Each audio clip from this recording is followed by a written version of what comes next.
ప్రభువైన యేసు నామములో అందరికి వందనాలు. అపొస్తలుల కార్యములు 9వ అధ్యాయం 16వ వచనం. ఈ వాక్యము యేసు సౌలుతో, అంటే తర్వాత అపొస్తలుడైన పౌలుతో మాట్లాడినప్పుడు వచ్చినది.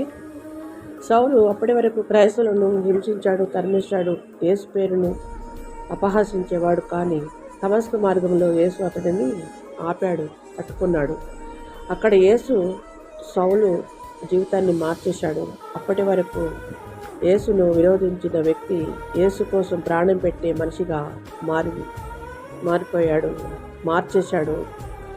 అక్కడే యేసు ఇలా చెప్పాడు, ఇతడు నా నామం కోసం ఎన్ని బాధలు అనుభవించాలో నేను అతనికి చూపిస్తాను. దీని అర్థం ఏంటంటే దేవుడు సౌలుకు భవిష్యత్తు విషయం చూపించాడు.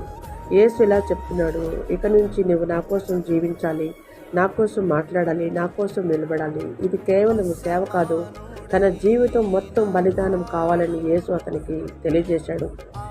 ఇక్కడ అపొస్తలుల కార్యంలో 9వ అధ్యాయం 15వ వచనంలో అతడు అన్యజనులకు నా పేరు తెలియజేయడానికి ఎన్నుకోబడిన పాత్ర.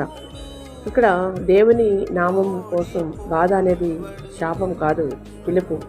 యేసు పౌలును శోధనలోనికి పంపలేదు. పౌలు యేసు కోసం నిలబడినప్పుడు ప్రపంచం అతనికి వ్యతిరేకమవుతుందని ముందుగానే చెప్పాడు. అంటే సేవలో బాధ అనేది దేవునికి వాడబడుతున్న సాంకేతిక సూచన. దేవుడు వాడే వ్యక్తికి దారిలో క్రాసు తప్పదు, అంటే సిలువ తప్పదు. సౌలు తర్వాత ఎదుర్కొన్న బాధలు ఈ వాక్యానికి సాక్ష్యం.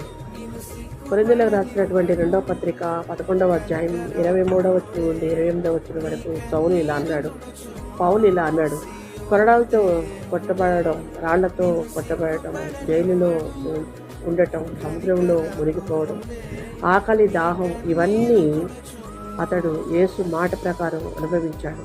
అంటే యేసు ముందుగానే చెప్పాడు, పౌలు నిజంగా అనుభవించాడు. బాధ ఎందుకంటే పౌలు ద్వారా అనేక మంది రక్షించబడాల్సి ఉంది. అతని బాధలు వృధా కావు. బాధలోనే అతని అభిషేకం పెరిగింది. బాధలోనే దేవుని రాజ్యం విస్తరించింది. వ్యక్తిగత ఉపయోగం ఈ వాక్యం మనకు చెప్తుంది, దేవుని కోసం నిలబడటం అంటే ఎప్పుడు సౌకర్యంగా కాదు. సేవ అంటే ప్రైజ్ ఉంటుంది. క్రీస్తు నామం కోసం కనీసం చిన్న బాధ అయినా అనుభవించాల్సి వస్తుంది.